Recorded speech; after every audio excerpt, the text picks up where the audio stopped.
Severija, finalo ketvirto metu, pavadinkime taip, buvai vienintelė likusi mergina. Labai sunku buvo kovoti su vyrukais? Žinoma, sunku, vis tiek tas toks kietas žaidimas, nieks nenori pasiduoti, nieks nenori nusileisti vien tik dėl to, kad mergino komanda yra. Tai buvo ta kova visą laiką, stengiamės, kovojom, kaip išėjo, taip. Lemiamų rungtynių metu, koks buvo rungtynių planas jau? Ar buvo derinių, kurie buvo skirti išimtinai tik tau, iš Kipro Pumpučio ir Gintauto Matulio? Dėja, tokių nebuvo, bet mes turėjom porą derinukų, kur iš užsvaros išlysdavau, gaudavau metimuką, stengiamės kiek ir rezultatas 4-2. O kaip vyrukai vertina vienintelę savo komandos dailiosios lyties atstovę? Super, patraukė. Metimų į Severiją Narkutę. Tai čia gal buvo kaip ir tas kertinis akmuo, kuris lėmė tą visą trečią vietą. Vaikinai galbūt nesitikėjo iš jos. Lygiai taip pat bus nelengva ir Tikrai nesitikėjo? Nu, aš manau. Kuris su delikatesu Gintautai, ką tu galvoji? Ir pergalę iškovojo.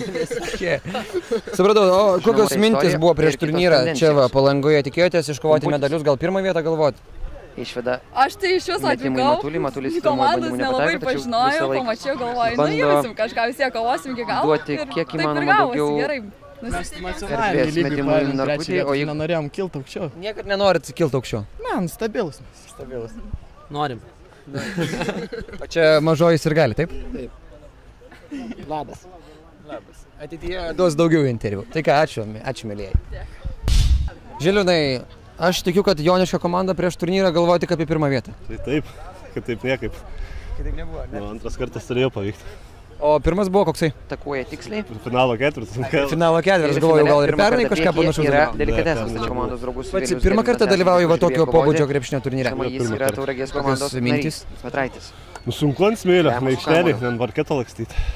O kaip varžovai šiandien labai skriaudė tave. Mačiau, kad kiekvienos atakos metu, kuomet atsidurtų į pačių, kabindavos bent po 2 oponentus. Buvo. Reikia atlaikyti, kentėti. Lensbergas, Petraičiui. Ir kokios mintys, emocijos po finalo? Ar turėt kažkokį atskirą žaidimo planą būtent lemiamoms rungtynėms, ar tiesiog žaidėt kaip mokat ir viskas? Žaidėm kaip mokam ir viskas. Nieko nebuvom suplanavę.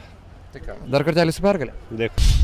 Tai Rolandai, kokios mintys, įspūdžiai po tokio pirmą kartą organizuoto NKL krepšinio paplūdimio turnyro? Na, sakyčiau, labai smagu, kad šiuo metu vyksta va tokie renginiai, kad dalyvauja kažkokios Metalauskas perdavimas Čeponytei, Čeponytė gauna bloką nuo Kuzovo. Vien perdavimas sugebėti kaip nors atsidengti metimui, kaip dabar tą daro Kliučininkas, tačiau prieš tai jis bandoja. Kuo daugiau tokių komandų susirinktų ir jos visos būtų skatinamos kažką tai daryti kiek įmanoma daugiau. Jūs esate nekartą stebėjęs čia įvykius, kurie vyksta šiose aikštelėse, kalbu apie tinklinį, apie krepšinį. Tačiau kaip dažnai vyksta va tokie paplūdimio tipo krepšinio turnyrai? Ar tai dažnas reiškinys?